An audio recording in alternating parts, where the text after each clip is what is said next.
We continue now at the top of Daf 20b Meseches Avodah Zara. This is Avodah Zarah Daf 20b.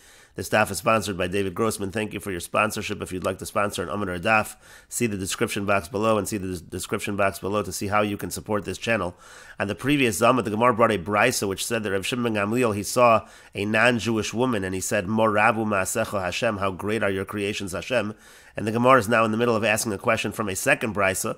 The brisa says that a person is not supposed to look at a woman, and the brisa here continues, V'lo bevigdei tseva shalisha, a person is not supposed to look at the colored garments of a woman, V'lo bechamora, and not with a male and female donkey while they're mating, V'lo bechazira, not with a male and female pig while they're mating, V'lo ba'ofos, and not with birds, V'zman shenizkok and zelazeh, when they're mating, V'yafilu molei einayim kemalach hamavis, and the brisa says even if a person is full of eyes, like the Malach HaMavis, like the angel of death. Amru alav al Malach HaMavis, they say about the Malach HaMavis, Shekulo Molei Enayim, that the Malach HaMavis is filled with eyes. The idea over here is that even if a person is full of eyes, so to speak, he sees everywhere, he's not supposed to look at these things. And the brisa continues, B'shas petiraso shel chola, when a sick person is dying, Omed me'al merashosav, so the Malach HaMavis, he stands over the person's head, V'charbo shlufa biyado, he has a sword in his hand, V'tipa shel mora, teluya bo, and then at the end of the sword there's a drop of poison.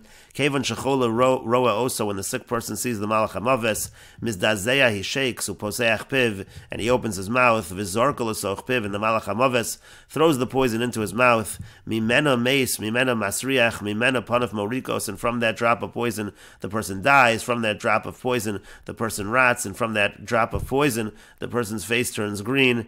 And in any case, the question over here is, how can Rav Shimon ben Gamliel have been looking at this Ovedes Kochavim, at this non-Jewish woman?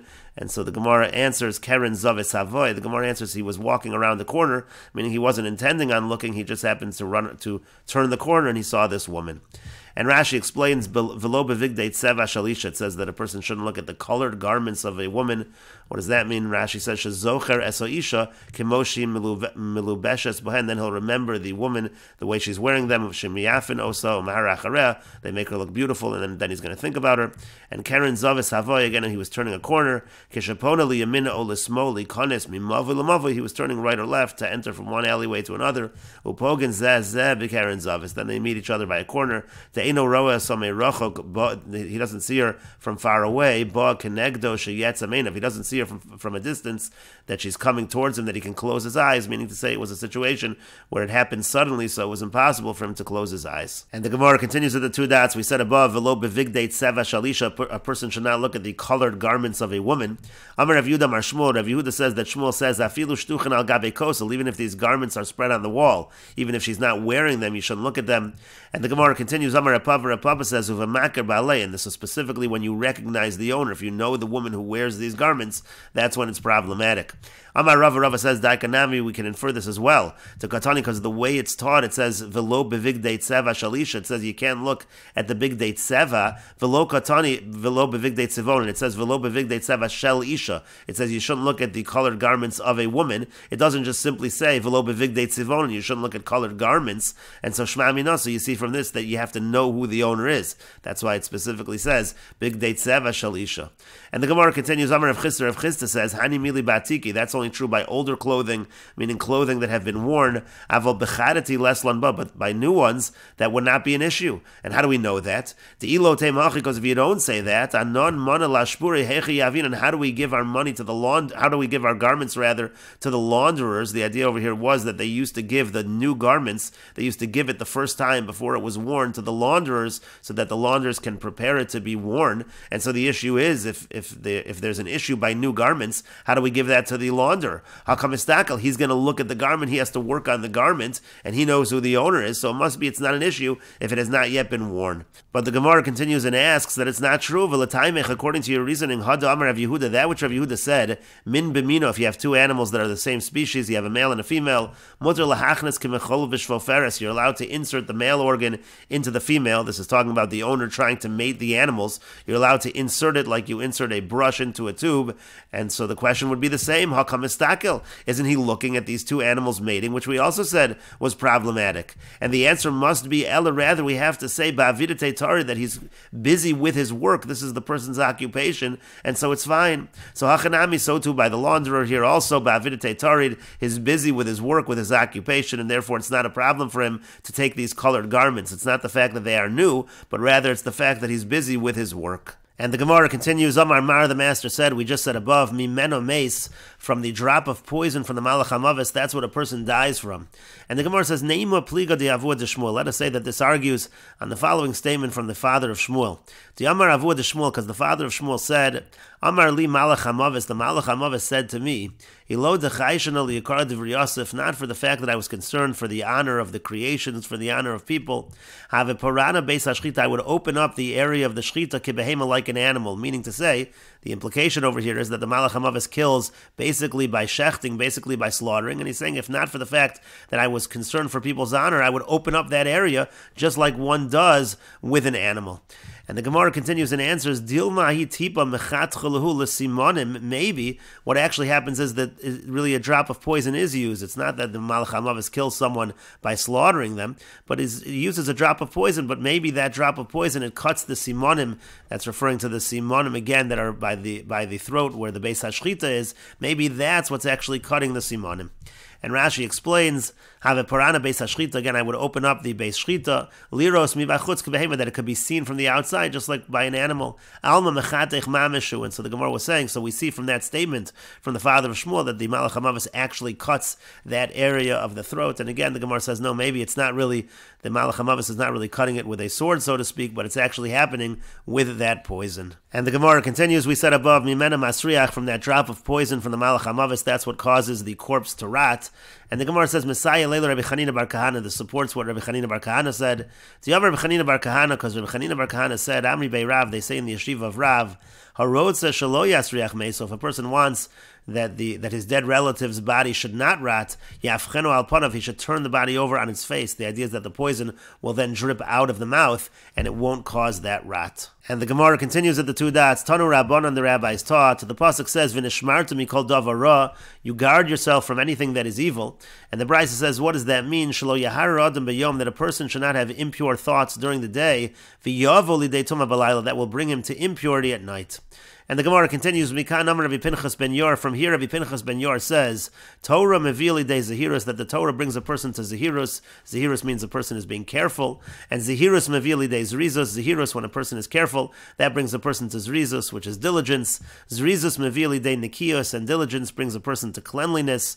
Nikios mevili de precious, and cleanliness brings a person to precious, which is separation from evil. Precious mevili de tahara, and separation brings a person to tahara, which is purity. Tahara mevili de chasidus. Now the Meseches Hashas notes that some have the gears over here of Tahara mevili de kedusha. We'll read it as we have it over here. Tahara mevili de chasidus. Purity brings a person to chasidus, which is piety. Chasidus mevili de anava, and chasidus brings a person to anava, which is humility. Anava mevili de yiras chet. Anava brings a person to yiras chet, which is fear of sin. Yiras chet mevili de kedusha. And again, the Meseches Hashas says that some have the word chasidus over here instead of kedusha, but yiras chet mevili de kedusha. Again, the fear of sin brings a person to kedusha, to holiness. Kedusha mevili de ruach hakodesh, and kedusha, that brings a person to ruach hakodesh. Ruach hakodesh mevili de tchias hamesim, and ruach hakodesh, that brings a person to tchias hamesim. And the Gemara says, "V'chasidus gedola mikulan," and chasidus piety that's greater than all of them. Shenamar, as it says in the pasuk says in Sefer Tehillim, "Maz dibarta b'chazon l'chasidecha," then you spoke in a vision to your pious ones. And the Gemara continues, "Upligad Rabbi Yoshua ben Levi," and this argues on Rabbi Yoshua ben Levi. Damar Rabbi Yoshua ben Levi, because Rabbi Yoshua ben Levi says, "Anova gedola mikulan," that actually humility is greater than all of them. Shenamar, as it says in the pasuk, and this is a pasuk in Yeshayahu, "Ruach Hashem Elokim," the Spirit of Hashem, Oloi is upon me, Yan Moshach Hashem Osi, because Hashem anointed me, Levaser Anavim, to inform the humble ones. Chasidim lo nemar, doesn't say in this pasuk Chasidim Ela Anavim, rather it says the Anavim, those who are humble. Halamarata, this teaches you Sha'anava Gedola Mikulan, that humility is greater than all of them. And Rashi explains, "V'nishmartem mikol davara," you guard yourself from anything that's evil. V'samachle, near that pasuk it says, "Kia b'chayish asher lo yetar mikre loyla," talks about a person who is impure at night. V'kamizayir leili shamash lo yavli dekach. So the pasuk is trying to warn the person not to come to that impurity. Torah al yedesha osek ba. So then it said that Torah, what that refers to is that when a person learns Torah, v'yod sheroa umeven azharos sheba v'nishmar, and he sees the various warnings and he's careful. And we'll skip this Rashi at this moment. So the Torah brings a person to zehirus. That's where this Rashi should be first. Zehirus means that a person is careful. Kesha bala yada, when an avera comes to a person, zoyer li shamer shelo yikashel, then he's careful. He doesn't want to stumble. V'achi amrinan b'chol habasar b'shchitas chulin. That's what we say in shchitas chulin. My lav de zoyer v'lo naga lo de zoriz kadim u'masha yada meikara. That's where it says that first you have zehirus and then you have the zrizus. And Rashi says zrizus, again, that's diligence. Zoriz v'nishmar. What's zrizus, the way that's different than zehirus, is that the person takes action in order to protect himself kodem lachein, beforehand. Shelo tavo aver liyadu. He does things that make sure the aver never reaches him in the first place. Kiyacha, like over here, deino maharer lovoli de tumah, that he's not having these impure thoughts which are bringing him to tumah. So that's the reason why zerizus is one level above the level of zehirus. And then we have nikiyos naki bein chet, that means cleanliness, meaning without sin. And precious, then we have somebody who separates af mi davar hamuter poresh. That means that even from something that's mutter he separates. Lahachmer alatzmo, he's strict upon himself. Lidei ruach hakodesh, then it brings a person to ruach hakodesh. Lahashros olav shechina, in order to allow the shechina to rest upon him. As dibartu b'chazon l'chasidecha, again it says in this pasuk l'chasidecha v'lo nemar liyireyechu l'anavecha, and so therefore you see from this pasuk that chasidus is the highest level. And the Gemara continues at the two dots. The Mishnah said, "Ein mochrin lahen v'chulu," you can't sell to the ovdei kochavim that which is attached to the ground. And the Gemara says, Tanu Rabbanan, the rabbis taught, mochrin lahen ilon al menas lokutz v'kotzei, it's divrei Rabbi Yehuda. One can sell to the ovdei kochavim a tree if it's on condition that they will cut down the tree, and then they'll cut down the tree. That's the opinion of Rabbi Yehuda. Rabbi Meir says, Ein mochrin lahen elo katzutza. You can only sell them a tree that's already been cut down. It can't be done on the condition that they cut it down. And the Brisa continues along the same lines. Shachas, when it comes to fodder, this is animal fodder. It's essentially grain that has not fully ripened. Al menas ligzos v'gozes. Again, Rabbi Yehuda says that you could sell them the shachas on the condition that they cut it, and then they'll cut it. Rabbi Yehuda, these are the words of Rabbi Yehuda. Rabbi Meir says, in mochen lahena ela gezuza. You're only allowed to sell to them if it's already cut. And similarly, a third case, kama, let's say you have standing grain, al menas liktzor v'kotzer, you could sell to them on the condition that they harvest it, and then he'll harvest it. Divrei Rabbi Yehuda, these are the words of Rabbi Yehuda. Rabbi Meir says, in mochrin ela kitzur, you can only sell if it's already been harvested. And so essentially you have the exact same machlokas three times. And so the Gemara says with tzricha, now it's necessary to teach all three cases. Diashmi inon ilon, because let's say we only had the case, that first case of a tree. So b'ha kama Rabbi Meir, here Rabbi Meir would be strict and say you can't do it on condition. Kevan delo pasid mashile, because he's not going to lose out. He could just leave it in the ground, and so therefore he will delay. Rabbi Meir says you can't just do it on condition because we're afraid that the non-Jew is going to delay and he's just going to leave it in the ground. But the Gemara says aval hai. But when it comes to this case, that's referring to the last case, the case of the kama, of the standing grain. If you leave it in the ground, there is a loss. So then Ema Modi Leila Rabbi Yehuda. So then I might say that Rabbi Meir actually admits to Rabbi Yehuda that you can sell the kama al menas ligsor because he's surely going to count. V'yashmin and bahani tarti. And if I only had those two cases, mishum de lo yadia shivchayu, there it's not clear that there's actually a gain when you leave it in the ground. You don't see that improvement. Avol shachas. But when it comes to fodder, the yadia shivchayu, there if you leave it in the ground, it's going to ripen. So it's going to be clear that there's an improvement. So Ema Modi Leila Rabbi Meir. So I might say that Rabbi Yehuda admits to Rabbi Meir that you can't do it on condition, because again, the non-Jew is just going to leave it in the ground. And the Gemara continues, V'yashmin and Bahan, if I only had this case, Baha Kamer Rabbi Meir, meaning only in this case, it could be only by Shachas that Rabbi Meir is strict. Aval Bahanach Ema Modi Leila Rabbi Yehuda, but in the other cases, maybe Rabbi Meir would admit to Rabbi Yehuda, again, that we can be more lenient, and so Tzricha, that's why it's necessary to teach all three cases.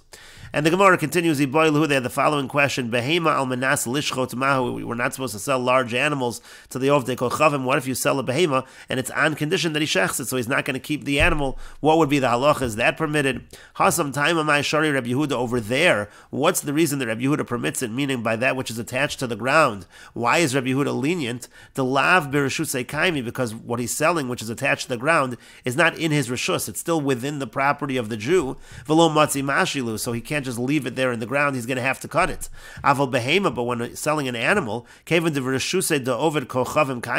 since that is going into the rishus of the Oved Kochavim, it's staying in the possession of the Oved Kochavim, you're giving over the animal, it's a movable object. So mashila, so then he's just going to delay. He's not going to slaughter right away. Odil Maloshnor, maybe it's not different. Maybe Rabbi Yehuda would be lenient by an animal as well. And the Gemara says, Tashma, come in here the following proof, the Tanya, because we learned in a Braisa, Behema, Menas Lishchot V'Shochet, that you could do by a Behema. According to Rabbi Yehuda, you could sell a Behema on the condition that he shechts it, and then he will shecht it. Divrei Rabbi Yehuda, these are the words of Rabbi Yehuda. You see that Rabbi Yehuda is lenient by an animal as well. Rabbi Meir Omer, and again Rabbi Meir says, Rabbi Meir argues, Ein mochrin lo el shchuta, you can only sell him an animal that's already been slaughtered. And Rashi explains, Lo Yadia Shevchayo, again, you can't tell that there's an improvement when you leave it in the ground, meaning Lo Minkar Shevach B'chibur, when you leave it attached, you're not going to see that it improves. Mikan Va'elach, you're not going to see the improvement going forward. To come, because when it comes to the standing grain, pasta, that actually loses value as it's staying in the ground. Ve'ilan, and even by a tree, Nihi Nami de Lo Pasa, granted that it doesn't lose value when it stays in the ground. Miu Lo Minkar de La Shevach, but nevertheless, you can't see that it's improving. Aval Shachas, but again, when it comes to the fodder, Denira Le'inayim, there you can see that the more you leave it there, the more it improves because of the fact that it ripens. So again, therefore you might have said by Shachas, there's more reason to be strict. But Ha'kam Rabbi Meir, there Rabbi Meir says, B'Shachas, meaning by the fodder, he's more strict, Misham Diyadia Shivchei, because you can see that it is improving. And then the Gemara said, Dalaber Reshusei Kaimi, when it comes to things that are attached to the ground, they're not in his Reshus. Shachas, Ve'ilon, V'kama, the three cases, the fodder, the tree, and the standing grain, Bekarka Yisrael Ninu, those are things attached to the ground, and they're in the land of the Jew. He's not able to leave it there, because the Jew doesn't allow that. But when it comes to the animal, once the Oved Kochavim buys the animal, it's in his Rishus. And finally, the Gemara said, what if you sell the animal to the Oved Kochavim on the condition that he shechs it? Again, mas ne'imo beferish, you make that condition explicitly, and the Gemara brought a brisa that said there's a machlokus between Rabbi Yehuda and Rabbi Meir there as well. And the Gemara continues with the Mishnah, we can't rent to them, to the Ovdei Kochavim, to the idol worshippers, houses in Eretz Yisrael. Sados, it doesn't even need to be said that you can't rent fields. Uvesuria, and in Syria. And Rashi explains, you can't rent houses to the Oved Kochavim in Eretz Yisrael. The reason for this is a decree because you might come to sell to them. To Isser Doraisa, now that's an Isser Doraisa, Shenosalem Chaniya Bekarka, because then you're giving them again Chaniya, you're giving them encampment, so to speak, in the land. Ve'in Tzarech Lomar Sados, we don't even need to say that you can't rent fields to them. Deikatarti Lisur, there's actually two reasons for the prohibition. Kiddim Mefarish Begemars, the Gemara will explain. And Surya is Aram Sova, that's the area called Aram Sova, Smuchel Eretz Yisrael, it's near Eretz Yisrael. V'chivsha David v'chibra l'kedushas Eretz Yisrael, David HaMelech conquered it and attached it to the holiness of Eretz Yisrael. Shalo al pi hadibor, that was not done through a dibor from HaKadosh Baruch Hu. Uvelo shishim ribo, without 600,000. V'kari le kibush yachid, and that's referred to as kibush yachid, the conquering of an individual. And we will continue with this discussion in the next video on Daf Chaf Aleph Amud Aleph.